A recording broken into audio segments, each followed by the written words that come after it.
Now, where they like to hide is right inside of these flowers, the male or the female flower. And how you can tell that there's one inside is the entry point is right here, right at the tip. They like to burrow in, get inside, and come here because this has sugar, pollen inside of it, and they can feed. Now, let's pop this open to see what's inside. If you have children around, I suggest you put them away because this is about to get super nasty. Viewer discretion is advised. Now let's go right here. Let's pop her open. Oof.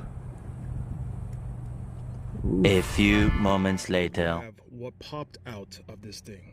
These two right here. Absolutely disgusting. These will absolutely decimate your crop.